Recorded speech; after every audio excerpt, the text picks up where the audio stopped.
거룩한 주일 아침 예배드리러 나오신 교우님들을 주님의 이름으로 환영하고 축복합니다. 이제 자리에서 일어나셔서 거룩하신 하나님의 이름을 부르며 예배의 자리로 나아가겠습니다. 우리의 도움은 성삼위 하나님께서 인사하십니다. 하나님 우리 아버지와 주 예수 그리스도로부터 은혜와 평강이 있기를 원하노라.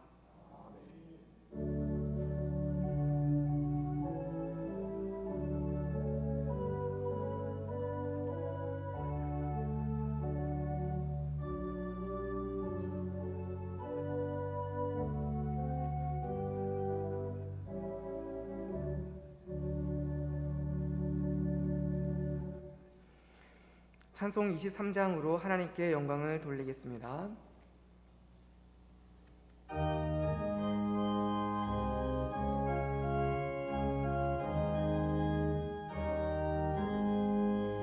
만입이 내게 있으면 그 있다 가지고 내 구주 주시는 종을 늘 찬송하겠네.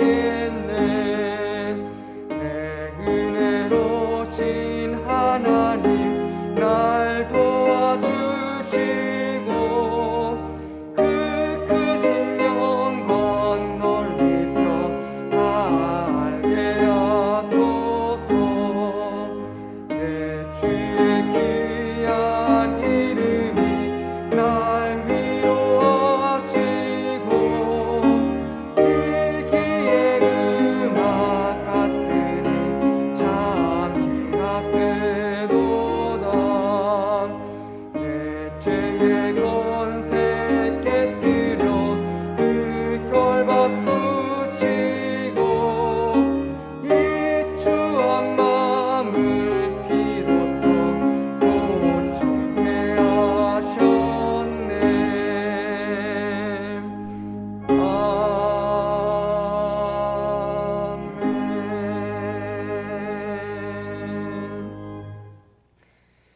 십계명을 선포하겠습니다. 자리에 앉으셔서 한 계명씩 교독하시겠습니다. 하나님이 이 모든 말씀으로 말씀하여 이르시되 나는 너를 애굽 땅 종되었던 집에서 인도하여 낸 내 하나님 여호와니라. 제1은 너는 나 외에는 다른 신들을 내게 두지 말라.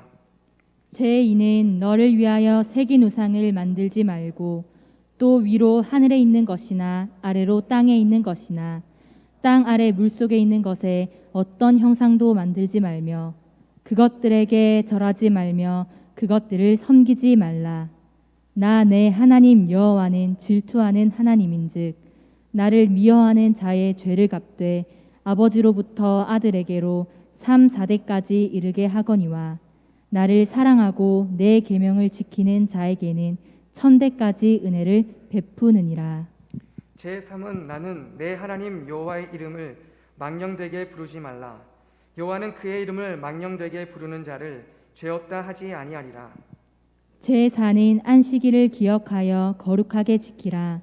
엿새 동안은 힘써 내 모든 일을 행할 것이나 일곱째 날은 내 하나님 여호와의 안식일인즉 너나 내 아들이나 내 딸이나 내 남종이나 내 여종이나 내 가축이나 내 문 안에 머무는 객이라도 아무 일도 하지 말라. 이는 엿새 동안에 나 여호와가 하늘과 땅과 바다와 그 가운데 모든 것을 만들고 일곱째 날에 쉬었음이라. 그러므로 나 여호와가 안식일을 복되게 하여 그 날을 거룩하게 하였느니라. 제5는 내 부모를 공경하라. 그리하면 내 하나님 여호와가 내게 준 땅에서 내 생명이 길리라. 제6은 살인하지 말라. 제7은 간음하지 말라. 제8은 도둑질하지 말라. 제9는 내 이웃에 대하여 거짓 증거하지 말라. 제10은 내 이웃의 집을 탐내지 말라. 내 이웃의 아내나 그의 남종이나 그의 여종이나 그의 소나 그의 나귀나 무릇 내 이웃의 소유를 탐내지 말라. 예수께서 이르시되 내 마음을 다하고 목숨을 다하고 뜻을 다하여 주 너의 하나님을 사랑하라 하셨으니 이것이 크고 첫째 되는 계명이요 둘째도 그와 같으니 내 이웃을 내 자신같이 사랑하라 하셨으니 이 두 계명이 온 율법과 선지자의 강령이니라. 아멘.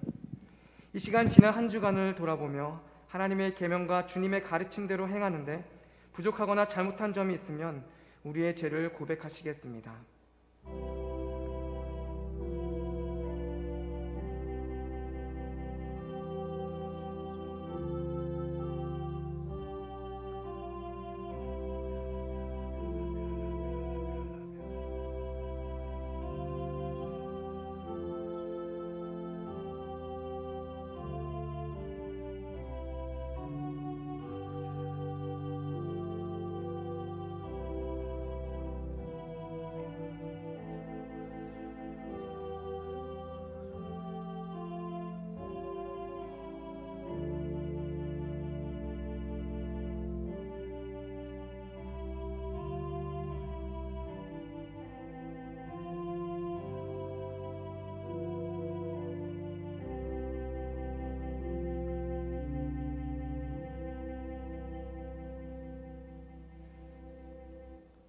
만일 우리가 우리 죄를 자백하면 그는 미쁘시고 의로우사 우리 죄를 사하시며 우리를 모든 불의에서 깨끗하게 하실 것이라고 했습니다.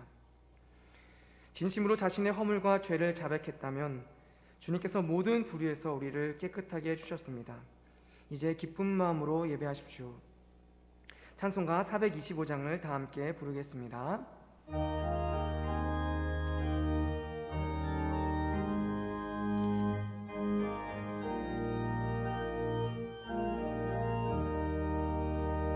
주님의 뜻을 이루소서 고요한 중에 기다리니 진흙과 같은 날 빚으사 주님의 형상 만드소서 주님의 뜻을 이루소서 주님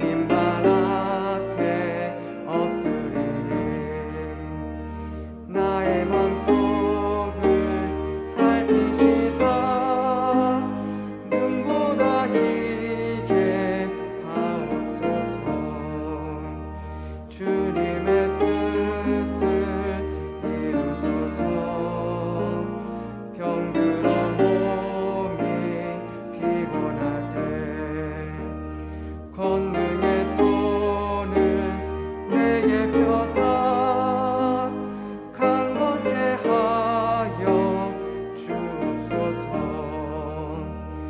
주님의 뜻을 이루소서 온전히 나를 주장하사 주님과 함께 동행함을 만민이 알게 하옵소서.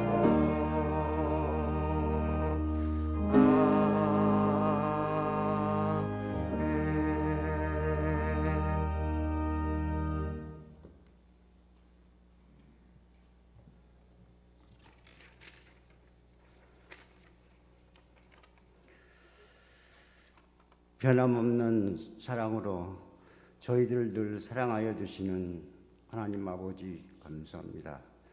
한 주간도 주님의 은혜 가운데 지나게 하시고 거룩하고 복된 성일을 맞이하여 주님께 예배드릴 수 있는 귀한 은혜를 허락해 주심을 감사합니다. 그러나 저희들의 삶을 되돌아보면 부족한 것밖에 없습니다. 주님의 십자가의 보혈로 용서하여 주옵시고 주님의 자녀로서 정결한 삶을 살아갈 수 있도록 은혜 내려 주옵소서. 올 한 해 교회 표와 같이 하나님을 기쁘시게 하는 삶을 살아갈 수 있도록 인도하여 주시옵소서. 2020년도는 다사다난하였던 한 해였고 코로나로 인하여 너무도 힘들고 어려움이 많았습니다. 2021년에는 더욱 하나님 의지하며 말씀과 기도로 담대하게 살아가게 하시고 모이기를 힘쓰는 성도들이 다 되게 하여 주옵소서. 말씀의 거울 앞에 늘 우리들의 삶을 비추면서 성도로서의 삶이 흐트러짐이 없게 하여 주시고 말씀대로 살아가게 하옵소서. 이 주간은 우리나라 고유의 설 명절입니다. 성도님들이 오가는 교통편을 지켜주시고 어려움 없게 하시며 가족들 간의 행복한 시간이 되게 하시고 여러 사정으로 인하여 함께하지 못한 가정이 있으면 위로하여 주옵소서. 이 나라와 이 민족을 사랑하여 주옵소서. 안보를 지켜주시고 경제를 회복시켜 주시고 사회가 안정되게 하여 주옵소서. 하나님, 특별히 한국교회를 사랑하여 주시고 회복시켜 주시옵소서. 성도들이 주님 앞에 처음 만났던 첫사랑을 회복시켜 주시고 예배의 감격이 있게 하시고 회개의 눈물이 있게 하여 주옵소서. 예수님을 믿는 목적과 가치를 알게 하여 주옵소서. 교회의 희망이며 주님께서 사랑하시는 주일학교를 회복시켜 주시고 모이기를 즐거워하는 우리 자녀들이 다 되게 하여 주옵소서. 수고하는 교육자들과 교사들에게 주님이 주신 마음으로 잘 가르치게 하시고 우간다의 교회 설립과 운물을 파서 선교하기로 하였습니다. 많은 생명을 구원할 수 있도록 은혜를 베풀어 주옵소서. 군복무로, 직장으로, 유학으로 여러 사정으로 인하여 헤어져 있는 성도들을 지켜주시고 아름다운 소식이 전하여지게 하여 주시옵소서. 이 시간도 경제적으로 질병으로 어려움 중에 있는 우리 성도들을 지켜주시고 위로하여 주시고 은혜를 베풀어 주옵소서. 말씀을 선포하실 김영한 담임 목사님께 성령의 충만함과 강건함을 주옵소서. 말씀을 받는 성도들의 마음이 옥토가 되게 하시고 한 주간도 승리하며 하나님께 영광 돌리게 하옵소서. 예수님의 이름으로 기도드립니다. 아멘.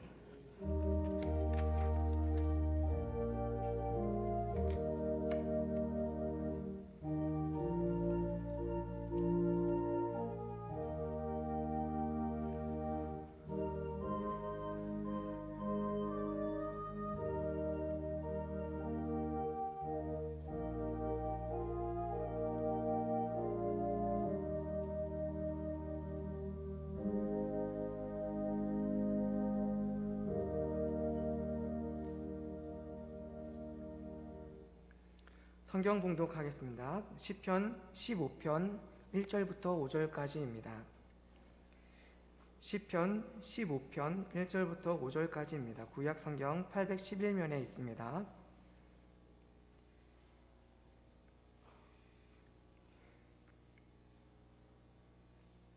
여호와여, 주의 장막에 머무를 자 누구오며 주의 성산에 사는 자 누구오니까?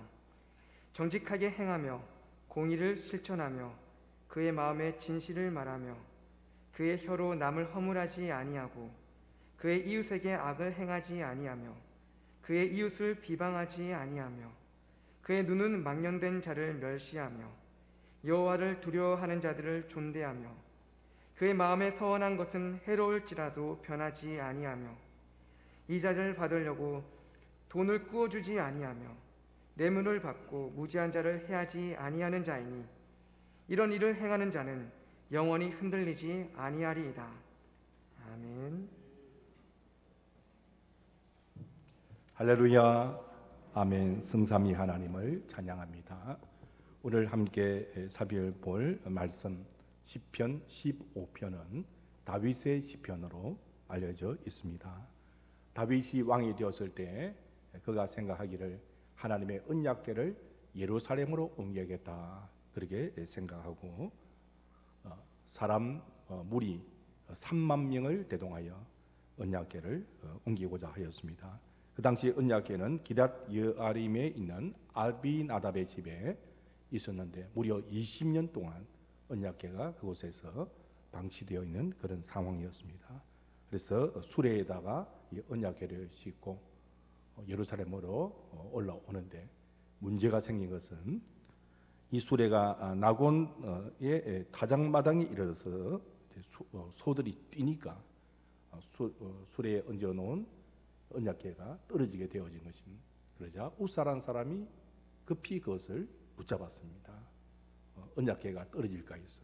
문제는 하나님이 그것을 기뻐하지 아니하시고 그가 바로 언약궤 옆에서 죽도록 그렇게 하신 것입니다. 다윗도 놀랐고 함께했던 무리들도 도리어 떨 수밖에 없었습니다. 그래서 다윗이 하는 말이 여호와의 궤가 어찌 내게로 오리요 그렇게 말하고서는 언약궤 옮기는 것을 포기하고 언약궤를 가던 사람 오벳 에돔의 집으로 가져가도록 그렇게 하였습니다. 언약궤를 옮기다가 그런 사건이 일어나니까 너무 두려운 것입니다. 그래서 이 언약궤를 어떻게 가져오겠느냐 두려워서 옮기는 것을 포기를 했던 것입니다. 그런데 하나님께서 이 오벳 에돔의 집에 언약궤가 있는 가운데에 그곳에 석 달을 언약궤가 머물게 됐는데 그 집에 복을 주시는 것입니다. 그것을 보고서는 이제 다윗이 마음을 바꿔 가지고 언약궤를 옮기는데 이제는 정해진 규례에 따라 언약궤를 수레에 실어 옮기는 것이 아니고 언약궤를 메고 예루살렘으로 옮게 되어진 것입니다. 아마도 오늘 시편 15편의 이 내용을 볼 때에 다윗은 이런 경험이 있었기 때문에 하나님을 두려워하는 마음으로 이 시편을 기록한 것이 아닌가 생각이 되어지는 것입니다. 감히 누가 하나님의 장막에 머물 수 있으며 하나님의 성산에 살 수가 있겠는가? 이 두려우신 하나님을 어떻게 우리가 예배할 수 있겠는가? 그런 마음을 가지고 이 시편을 썼을 것이다. 그렇게 생각을 하게 되어집니다. 그리고 이 시편 15편은 내용을 볼 때 예배시로 사용되었을 것이다. 그렇게 생각을 합니다. 순례자들이 절기가 되면은 예루살렘에 올라와서 하나님 앞에 예배를 드리는데 예루살렘의 성에 이르러 가지고 오늘 보면 1절 말씀처럼 누가 주의 장막에 머물고 주의 성산에 살 수 있겠습니까? 그렇게 말을 하면은 제사장들이 2절 이하의 말씀을 가지고 화답을 하는 것입니다. 그래서 2절의 말씀처럼 정직하게 행하며 공의를 실천하며 그의 마음에 진실을 말하는 자가 하나님의 장막에 머물 수 있다. 주의 성산에 임할 수 있다. 그렇게 화답을 하는 예배시였을 것이다. 그렇게 생각을 합니다. 그리고 오늘 본문 내용을 보니까 참된 그리스도인의 삶의 모습이 어떠한 것인가? 우리 성도들이 지녀야 할 실제적인 성품과 행동 지침이 무엇인가 하는 내용들을 본문이 잘 보여주고 있습니다.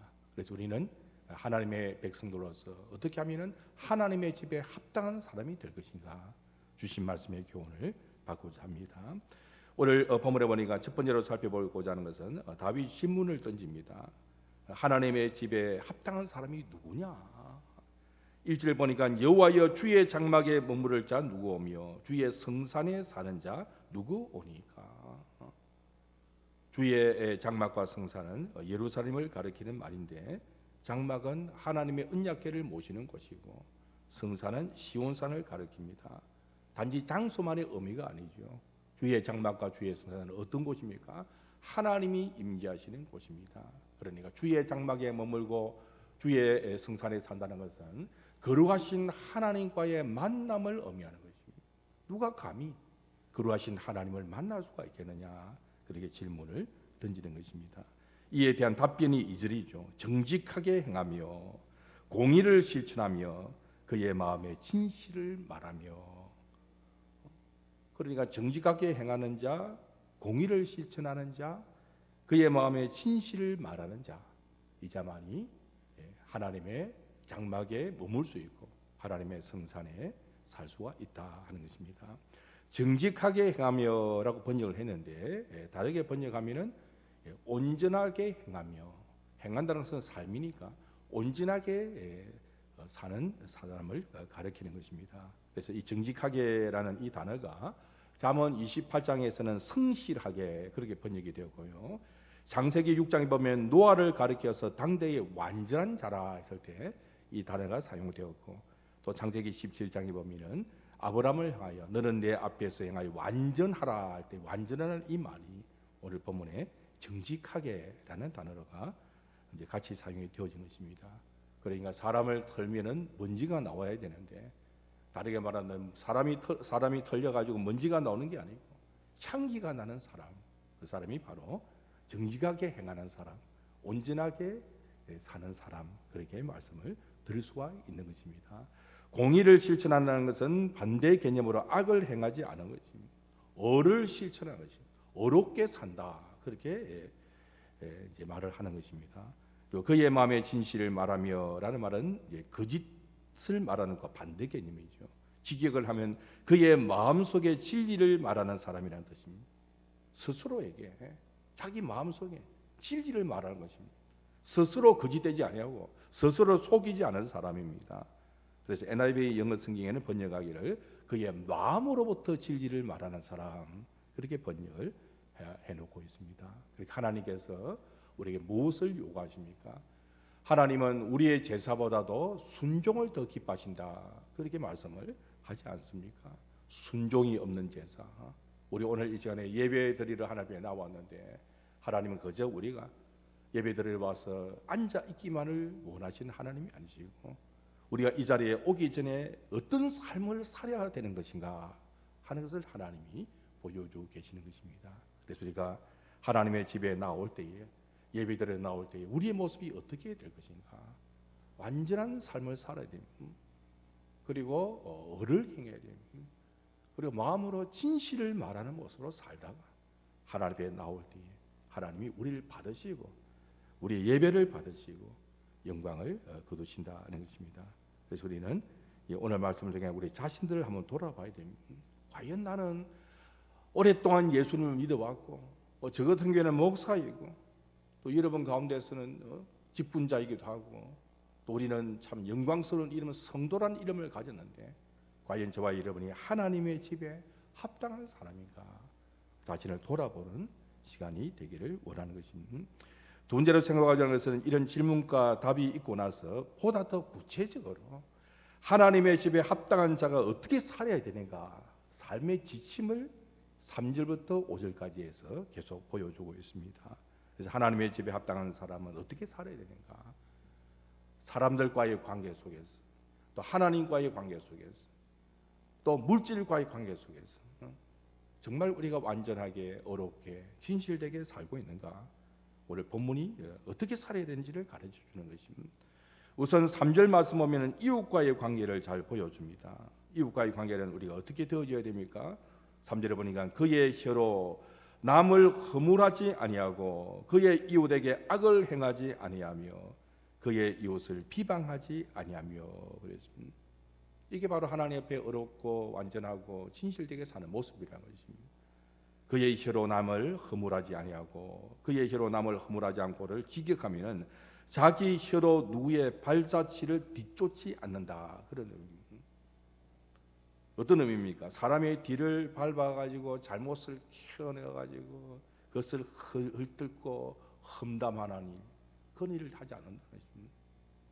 아까운 마음은요, 남의 허물을 덮어야 되는데 자꾸 그것을 덜추어내고 퍼뜨리기를 좋아하고, 물론 어떤 일을 우리가 정확하게 분석하고 판단하는 것은 필요하지만 지나치게 남의 허물을 캐내가지고 그것을 퍼뜨리고 그렇게 해서는 안 된다는 것입니다. 그의 이웃에게 악을 행하지 아니하며, 이웃은 가까운 사람을 가리킵니다.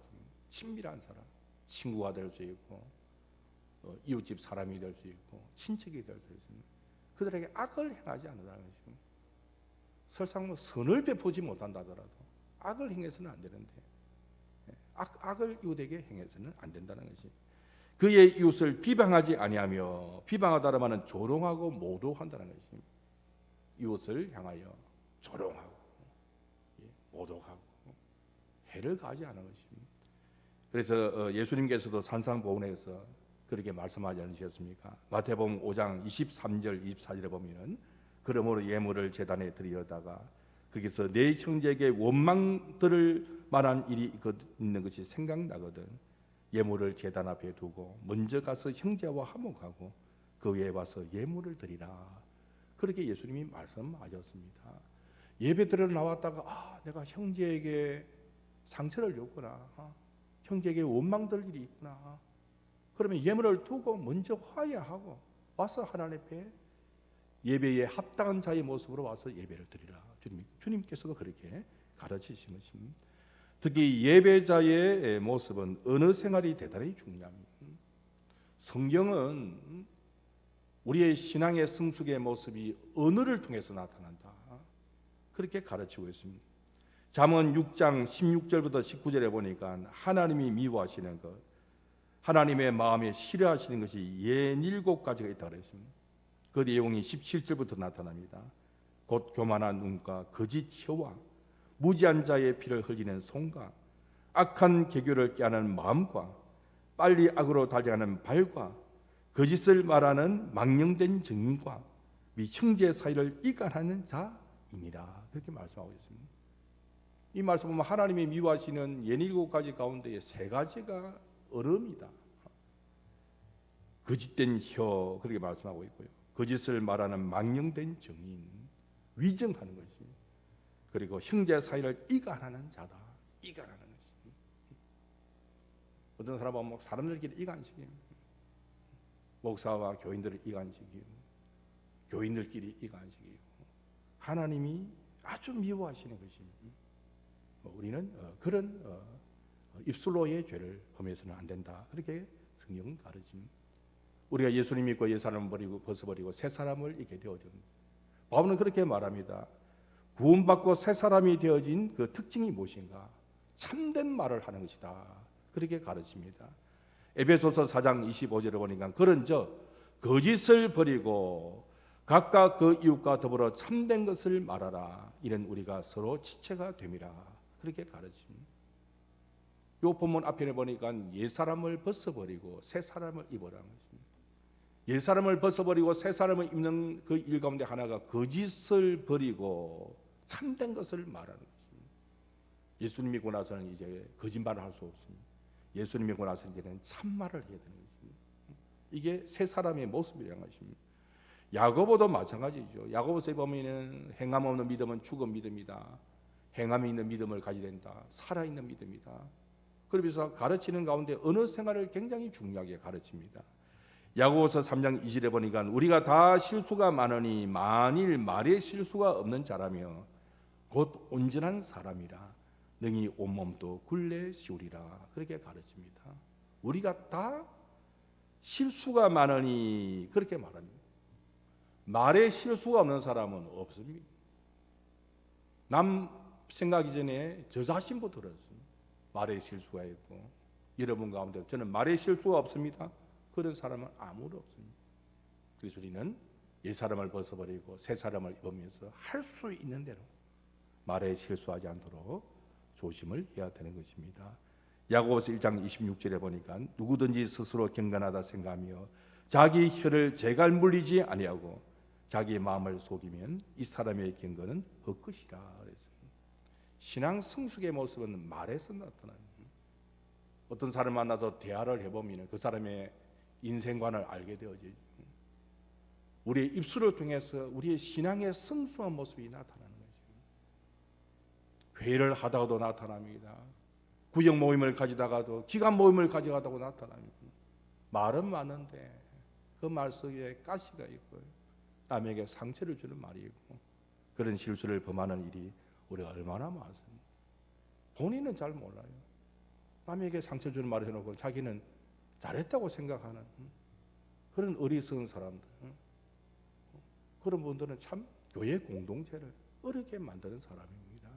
그래서 우리가 말을 하더라도 참 은혜롭게 덕을 세우며 그렇게 말을 해야 되는 것입니다. 이와 같이 이웃과의 관계가 굉장히 중요합니다.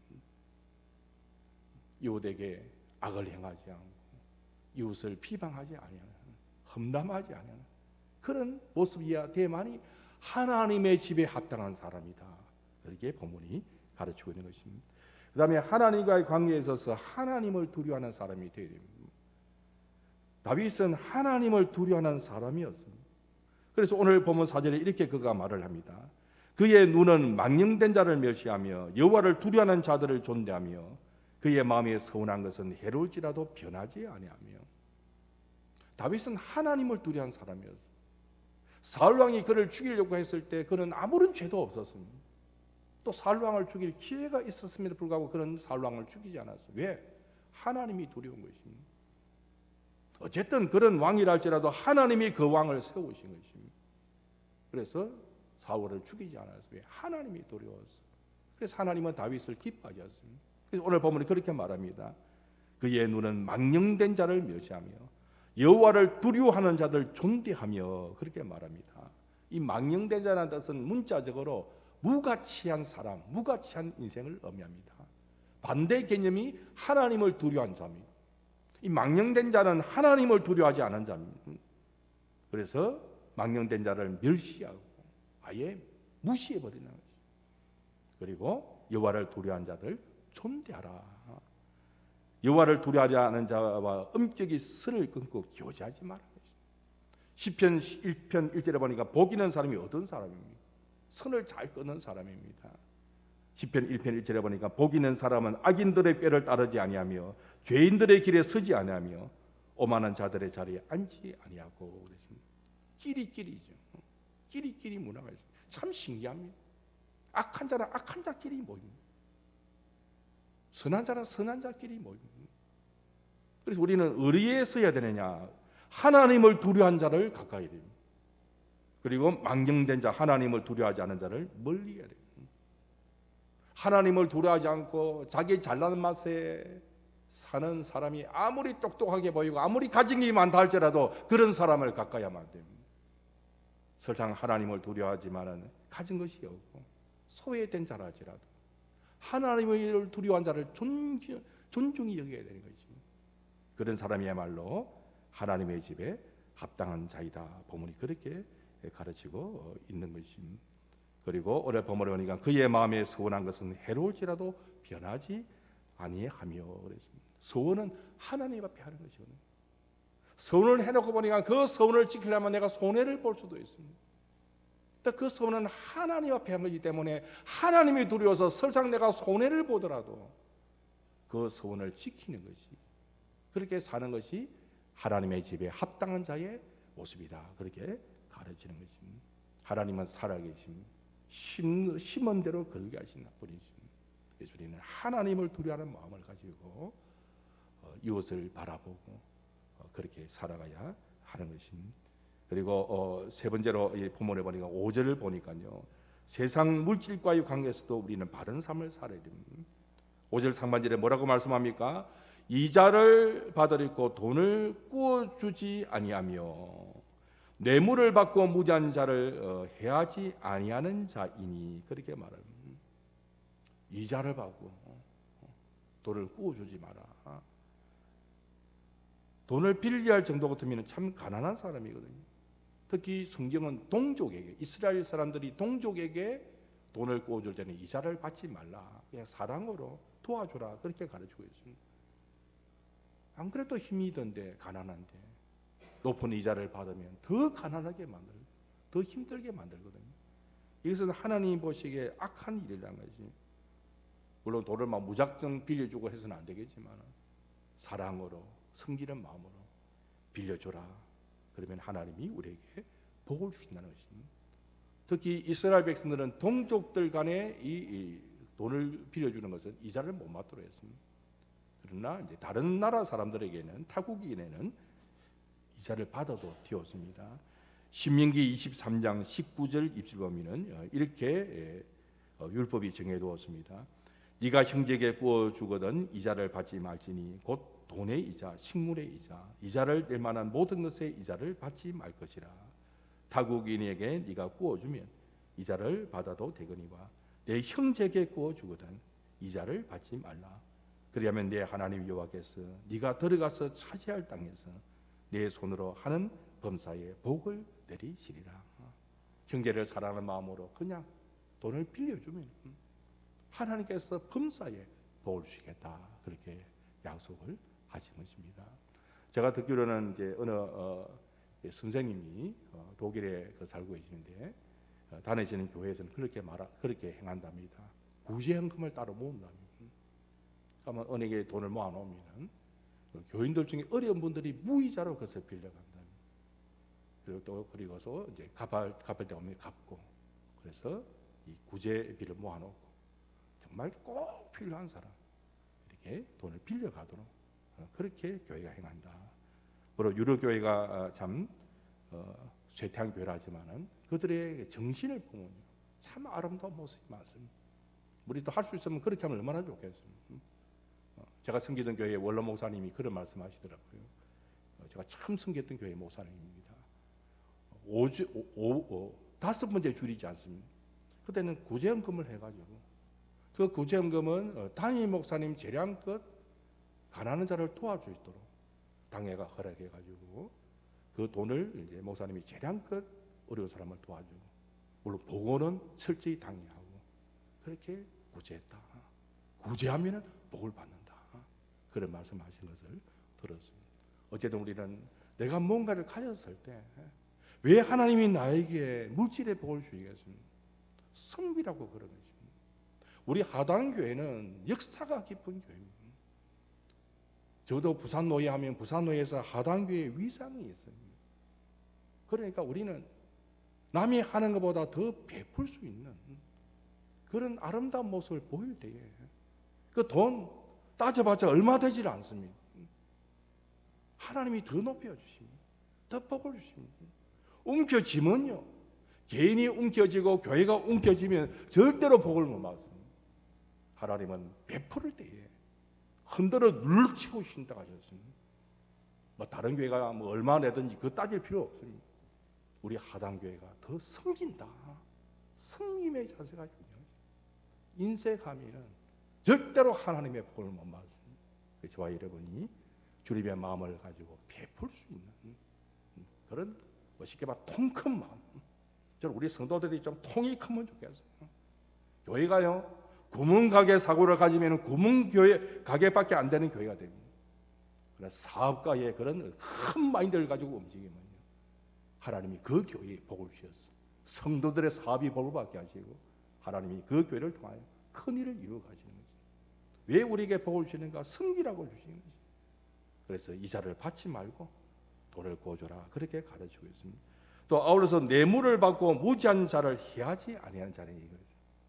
더 악한 모습으로 뇌물을 받고 위증하고 심지어는 무지한 자가 죽도록 만들고, 하나님이 그런 자를 향해서는 저주를 선포하셨습니다.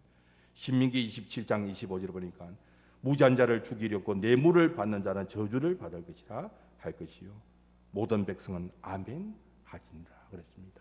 그래서 여러분이 뇌물을 받는다든지 물질의 탐욕을 가진다든지 그런 모습을 가지면은 하나님의 집에 합당치 아니한 자가 되어지는 것입니다. 세 번째로 생각하자는 것은 하나님의 집에 합당한 자에게 약속되어진 복이 있다는 것입니다. 그게 5절 하반절입니다. 다윗이 하나님의 집에 합당한 자가 누리게 될 복을 선포합니다. 이런 일을 행하는 자는 어떤 복입니까? 영원히 흔들리지 아니하리이다. 그렇게 말합니다. 하나님의 집에 합당한 자의 모습으로 완전한 삶을 살고 어렵게 살고 진실된 모습으로 살면은 영원히 흔들리지 아니하리라. 그렇게 고백을 하고 있습니다.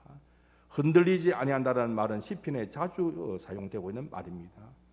다윗의 시편 16편 8절을 보니까 다윗은 이렇게 고백합니다.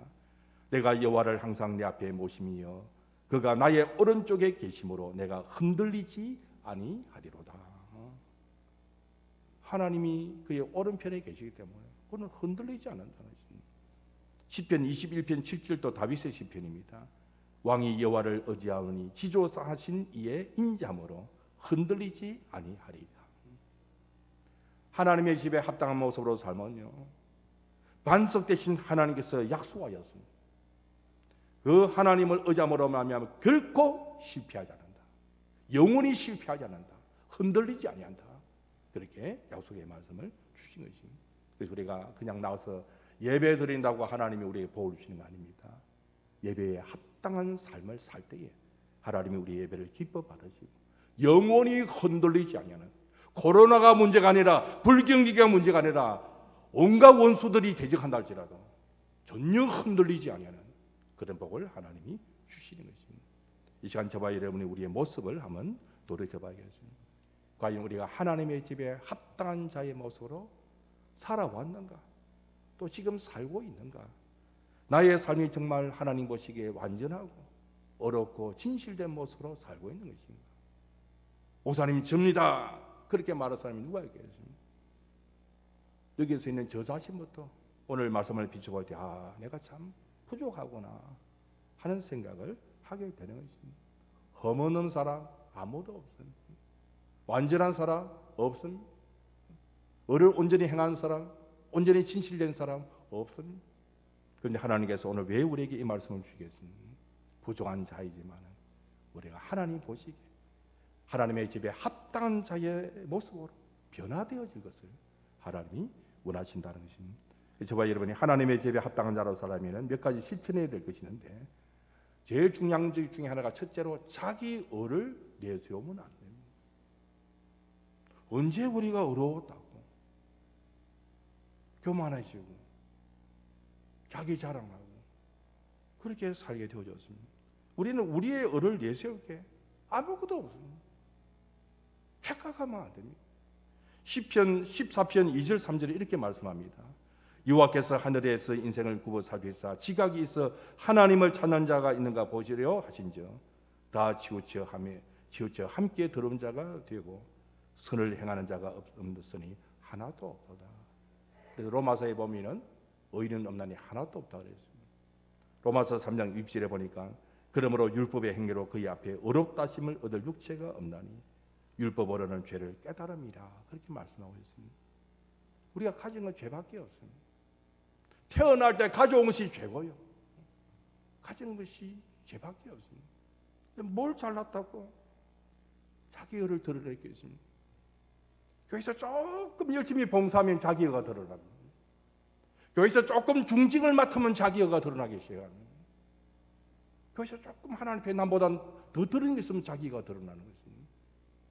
근데 이사야 64에 보니까 우리의 의는 더러운 옷과 같아 그래요. 우리는 우리의 의를 내세울 거예요. 우리는 의로운 자가 아닙니다. 그렇기 때문에 우리가 자기의 의를 내세우는 것이 아니고 스스로 소가처럼 되지 않고요. 오직 예수 그리스도의 의를 힘입어야 돼요. 십자가의 은혜를 붙잡아야 되는 거죠.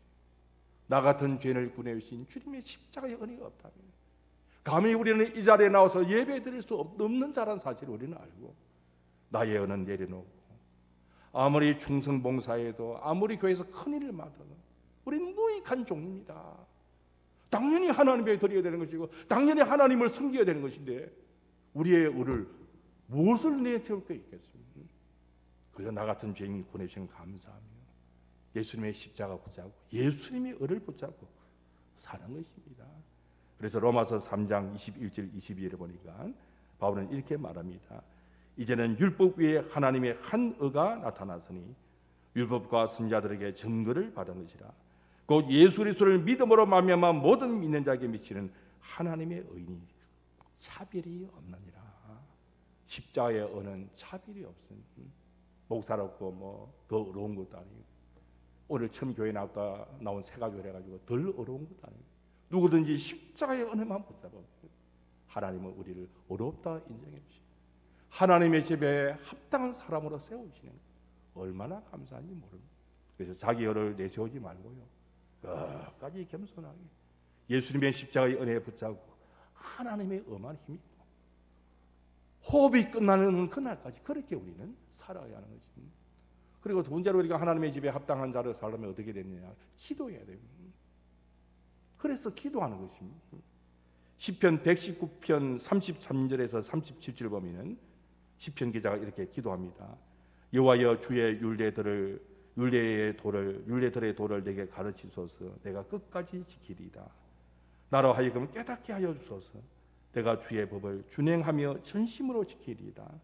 나로 하여금 주의 계명들의 길로 행하게 하소서. 내가 이를 즐거함이니이다. 내 마음을 주의 증거들에게 향하게 하시고 탐욕으로 향하지 말게 하소서. 내 눈을 돌이켜 헛다른 것을 보지 말게 하시고 주의 길에서 나를 살아나게 하소서. 이런 기도를 우리가 매일 해야 됩니다. 또 이 시편 이 기자는요 하나님 말씀을 붙잡았습니다. 시편 119편 97절에서 100절까지 말씀 보니까 내가 주의 법을 어찌 그리 사랑하는지요. 내가 그것을 종일 작은 소리로 읊조리나이다. 주의 계명들이 항상 나와 함께하므로 그들이 나를 원수보다 지혜롭게 하나이다. 내가 주의 증거들을 늘 읊조리므로 나의 명철함이 나의 모든 스승보다 나으며 주의 법도들을 지킴으로 나의 명철함이 노인보다 나으니이다. 말씀을 붙잡아요. 자기 열을 내려놓고 십자가의 은혜를 붙잡고 그리고 기도하고 하나님의 말씀을 붙잡고 그러면서 우리는 하나님의 집에 합당한 자의 모습으로 살 때 하나님 어디 가십니까? 복을 영원히 흔들리지 아니하는 복을 하나님이 우리에게 주시는 것입니다. 말씀을 맺으면서 우리가 다시 한번 또 우리 자신들을 돌아보면 좋겠습니다. 과연 나는 하나님의 집에 합당한 자의 모습으로 살고 있는가? 오랫동안 신앙생활을 했지만 과연 우리가 하나님 보시기에 어떤 모습으로 살고 있는가? 그저 믿음만을 외치고 백성다운 모습으로 살지 못한 그런 부족한 모습이 없는가? 이제 하나님의 앞에 우리가 회복되어야 될 것이 무엇인가? 교회는 교회답게, 예배는 예배되게, 또 성도는 성도답게 하나님의 집에 합당한 모습으로 우리가 변화가 되어야 되는 것입니다. 미국 캘리포니아 롱비치에서 일어난 사건이라고 합니다. 어떤 사람이 드라이버스루 차를 타고 이제 지나가면서 이제 주문을 하고 물건을 빨아서 이제 가지를 않습니다. 드라이버스루를 통해서 어느 프라이드 치킨 집에 들려서 프라이드 치킨을 샀는데 차를 몰고 가면서 먹으려고 열어보니까 상자에 치킨이 아니라 돈이 들어있더라고요. 깜짝 놀래가지고 다시 차를 몰고 돌아가지고 돈을 돌려줬습니다. 매니저가 얼마나 감사하게 생각하는지. 매니저가 은행에 이제 돈을 입금하려고 보관할 데가 없어서 임시로 상자에 넣어놨는데 그거를 모르고 이 종업원이 치킨인 줄 알고 줘버린 거죠. 여러 손님이 지나기 때문에 누가 갈까인지 모릅니다. 그런데 이 착한 손님은 그 돈을 보자마자 돌려주기 위해서 다시 찾아간 것입니다. 그래서 매니저가 너무 감사하고 너무 귀해서 아니 이런 분은 매스컴에 좀 드러나야 됩니다. 그래서 신문사와 방송사 연락해가지고 기자를 오도록 해가지고 이거 좀 알려야 됩니다. 이런 선행을 좀 알려야 된다. 그러니까 이분이 착한 손님이 하는 말이 아닙니다. 괜찮습니다. 당연한 일입니다. 가겠습니다. 그런데 이 매니저가 가지 말라고 붙잡는 거죠. 좀 앉아 계세요. 사모님하고 같이 좀 앉아 계시면 잠시만 기다리면 빨리 제가 기자들을 부르겠어요. 이 손님은 간다 그러고 매니저는 있으라 그러고 신랑이 벌어지는데 참다 손님이 그렇게 말하더랍니다. 매니저님, 이 여자는 제 아내가 아니거든요. 그렇게 얘기하더라고요. 어떤 의미입니까? 이 세상에 털어서 먼지 안 나는 사람은 아무도 없습니다. 뭔가 하나 착한 게 있으면 뭔가 하나 악한 게 있고 이게 세상의 모습입니다. 그럼 어디까지나 세상의 모습입니다. 우리 그리스도인들은요 어떤 의미에서는 털어서 먼지가 나지 아니하고 털면 털수록 그리스도의 향기가 나는 사람이 되어야 되는 것입니다. 대표적인 인물이 다니엘 아닙니까? 지금 왜 우리 한국 교회가 욕을 먹고 하나님의 영광 가립니까? 우리가 다니엘처럼 살았다면 다니엘은요 털어도 흠이 안 나온 사람입니다. 털다가 안 되니까 다니엘이 기도하는 가지고 흠을 잡았거든요. 그게 흠이 됩니까? 그래서 다리오 왕에게 이 원수들이 조서를 내리도록 하면서 뭐라고 말을 했습니까? 앞으로 30일 동안 왕이나 어떤 신에게 기도하는 사람이 있다면 사자굴에 넣도록 하십시다. 그래서 왕권을 강화시키기 위해서 왕이 그럴싸하거든요. 그 조서를 내리는데 그 조서는 한 번 내리면 바꿀 수 없습니다. 그게 권리들인 게 다니엘인 것입니다. 근데 결과는 어떻습니까? 다니엘이 사자굴에 들어갔다가 살아남았고요. 원수들이 들어가서 다르게 말하면 조서가 바뀐 것이. 아예 뭐 기도를 안 해도 그들을 집어 넣게 되는 것입니다. 그래서 하나님이 원하시는 사람은 어떤 사람인가? 세상이 아무리 악해가지고 아무리 교회를 비방해도 요새 그런 이야기 하지 않습니까? 코로나 예배를 통해서는 거의 감염이 안 된다. 얼마 전에 중대본에서 발표했습니다. 그동안 언론이 뭐라고 떠들었습니까? 코로나 전염에 온상지로 교회를 비방하지 않았습니까? 얼마 전에 그렇게 발표했어요. 예배를 통해서는 왜 교회가 방역을 철저하게 하니까 예배를 통해서 코로나 감염은 거의 없다. 이렇게 최근에 발표를 했습니다. 왜 그런 발표를 했는지 모르겠어요. 그렇게 우리를 욕을 해놓고 방법은 간단합니다. 털어도 다니엘처럼 흠이 없는 사람이 되는 것입니다. 털수록 더 빛나는 사람이 되어져 버립니다. 아무리 세상이 우리를 비방해도 우리 세상을 이길 수가 있는 것입니다. 복받는 비결도 되어지고 하나님 영광 나타내는 비결 다른 견입니다. 오늘 주신 말씀처럼 하나님의 집에 합당한 자의 모습으로 살아가는 저와 여러분 되시기를 주의 이름으로 축복합니다. 기도하겠습니다. 하나님 아버지, 너무나도 감사를 드립니다. 우리는 감히 하나님의 집에 머물 수 없는, 거룩하신 하나님을 만날 수 없는 죄인들이었지만 우리는 아무런 의도 없고 우리의 은은 더러운 옷과 같은 은라서 감히 하나님 앞에 설 수 없는 죄인들이지만 예수님께서 우리의 죄를 대신 짊으시고 십자가에 못 박혀 pier려 돌아가시고 3일 만에 부활하심으로 말미암아 이제 예수 그리스도로 말미암아 하나님의 의를 입게 하신 것을 감사를 드리옵나이다.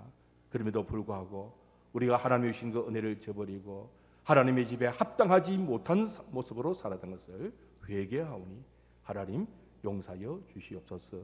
이제 후로는 완전한 삶을 살기를 원합니다. 이제 후로는 어려운 삶을 살기를 원합니다. 이제 후로는 신실된 삶을 살기를 원합니다. 그래야 하나님이 약속하신 말씀처럼 영원히 흔들리지 아니하는 복된 삶을 살아가는 우리 모두가 되게 하여 주시옵소서. 예수 그리스도의 이름으로 기도하옵나이다. 아멘.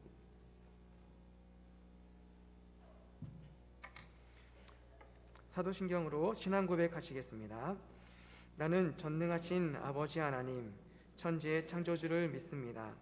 나는 그의 유일하신 아들 우리 주 예수 그리스도를 믿습니다.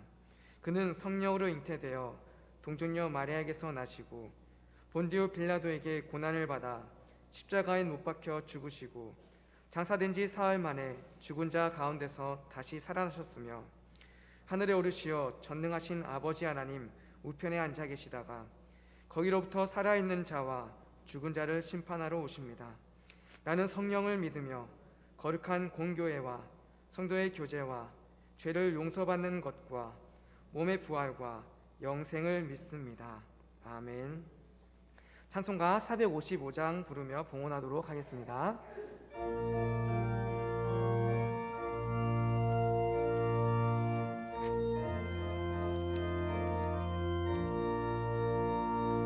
주님의 마음을 본받는 자, 그 마음의 평강이 찾아오는 험악한 세상을 이기리니 하늘로부터 임함이로다.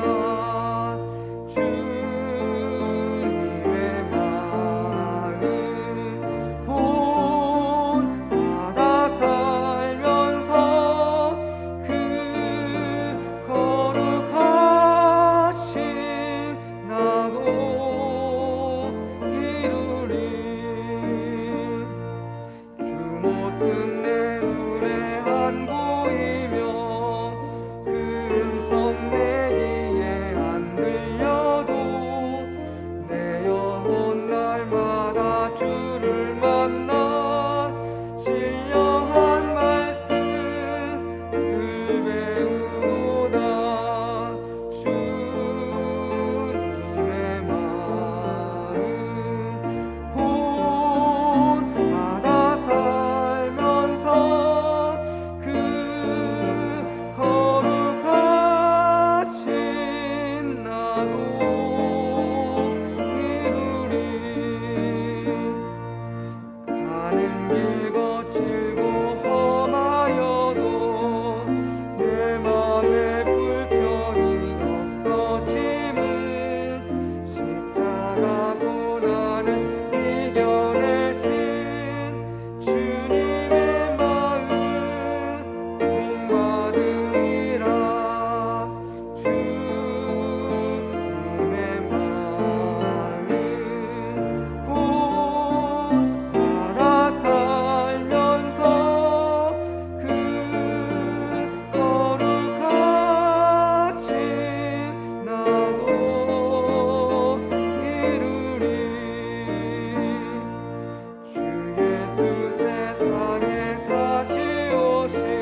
하나님 아버지, 명절을 잘 보내고 주께 모여 함께 예배드리게 하여 주시니 감사합니다.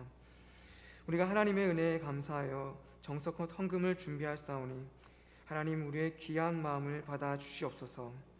모든 것이 주님께서 주심을 고백하는 11조 헌금과 하나님께 대한 감사를 담은 감사헌금, 하나님 나라를 위한 선교헌금과 교회를 세우는 건축헌금, 다음 세대를 세우는 장학헌금들을 받아주시고 이 헌금을 통하여 이 땅에 하나님의 통치와 하나님의 뜻이 이루어지는데 귀하게 쓰이게 하여 주시옵소서. 우리의 공급자가 되시는 하나님을 믿습니다. 여태까지 우리에게 필요한 것을 공급하여 주시고 우리를 지켜주신 하나님께서 앞으로도 저 하늘에 나는 새와 같이 우리를 먹이시고 들에 핀 꽃과 같이 입혀주실 줄 믿습니다.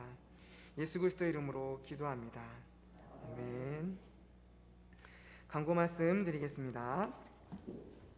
주일 예배의 안내입니다. 본인이나 가족 중 의심 증상이 있는 경우를 제외하고는 주일 오전 예배를 빠짐없이 드리며 예배 후 교회당에 오래 머물지 않도록 합니다. 부산시 사회적 거리두기 2단계 방역 수칙에 따라 주일 오전 예배 시간 대예배실 좌석 20%의 인원이 참여할 수 있습니다. 공동회의 소식입니다. 오늘 오전 3부 예배 후 대예배실에서 가지니 무흠 세례교회는 빠짐없이 참석 바랍니다. 교육위원회 소식이 있습니다. 다음 주일 오전 3부 예배 후 새가족부실에서 모입니다. 금요일 심야 기도회를 갖지 않는 대신에 수요 기도회에 참석 바랍니다. 구역장 신방입니다. 구역장께서는 매 주일 결석한 교우들에게 전화로 안부를 물어주시고 기도 요청 및 신방이 필요할 경우 강면선 전도사께 알려주시기 바랍니다. 물품 기증이 있습니다. 부산노회 여전도회 연합회 원래회가 있습니다. 2월 18일 목요일 날 오전 11시에 제1영도 교회에 있습니다. 교회 출발은 10시 30분에 있습니다. 나머지는 주보를 참고하시기를 바랍니다. 이제 다 함께 일어나셔서 주기도송을 부르겠습니다. 하늘에 계신 아버지, 이름 거룩하사 주님 나라 임하시고 뜻이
요한은 여러분에게 복을 주시고 여러분을 지키시기를 원하며 요한은 그의 얼굴을 여러분에게 비추사 은혜 베푸시기를 원하며 요한은 그 얼굴을 여러분에게로 향하여 드사 평강 주시기를 원하노라. 아멘.